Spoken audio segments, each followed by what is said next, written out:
আচ্ছা, এখন আসল কথাটা বলেন, এই 25 লাখ টাকা দিয়ে করবেন কি রাইট? আচ্ছা 25 লাখ টাকা দিয়ে আমি যেটা বলছি, আমরা অলরেডি 1350 পেয়ারের আমরা একটা হচ্ছে আমাদের ওয়ার্কার জেনারেট করেছি, আমরা ফ্যাক্টরিতে ম্যানুফ্যাকচারিং চলছে। হ্যাঁ, আমি যেটা বলছি এটা হচ্ছে যে আসলে $35,000 একটা আমাদের হচ্ছে যে অর্ডারটা আসবে। আমরা ওখানে হচ্ছে এটা হচ্ছে ওয়ার্কিং ক্যাপিটালটা মেইনলি পুরোটাই যাবে ইনভেন্টরিতে। আচ্ছা, সবই চিন্তা ভাবনার মধ্যে আছে। না, এখন অর্ডার কিন্তু চলছে, সোনালি আসে আমাদের কিন্তু অলরেডি। আমরা হচ্ছে আমি যেটা হচ্ছে 1350 পেয়ারের, এখন আমাদের করে এটাকে আমরা আসলে 3000 পেয়ার করতে হচ্ছে। আমরা প্রোডাকশন চলছে। এটা কার জন্য? আমরা জাপানের যে আমরা বলছি যে 2500 আমরা হচ্ছে যে অর্ডার ক্রিয়েট করতেছি, যে ব্র্যান্ড নেগোসিয়েশনটা হচ্ছে ওদের সাথে আমরা ইনভেন্টরিগুলো দিব আর কি ওদের স্টোরে। আমরা আপনি তো অর্ডার পান নাই। যেহেতু আমরা তো ব্র্যান্ড, আমাদের কন্ট্রাক্ট ম্যানুফ্যাকচার, আমরা অর্ডার তো পান নাই, আপনি বানাচ্ছেন কেন? না, আমরা জাপান রিভাইভাল আমাদের অর্ডার দিয়েছে জিনিসটা।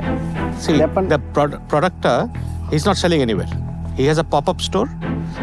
যে 27 আউটলেটের সাথে কত ব্র্যান্ডের কথা বলছেন? হ্যাঁ, ওদের আমি রিটেল স্টোরস, ওখানে উনি একটা পপ আপ স্টোর দিবেন। ওই পপ আপ স্টোরে উনি গিয়ে প্রোডাক্ট দিতে হবে বিক্রি করার জন্য ওনার কস্টে। রবির সৌজন্যে শার্ক ট্যাঙ্ক বাংলাদেশ দেখতে চোখ রাখুন ডিজিটাল প্ল্যাটফর্ম বঙ্গতে এবং দীপ্ত টেলিভিশনে, পাওয়ার্ড বাই স্টার্টআপ বাংলাদেশ।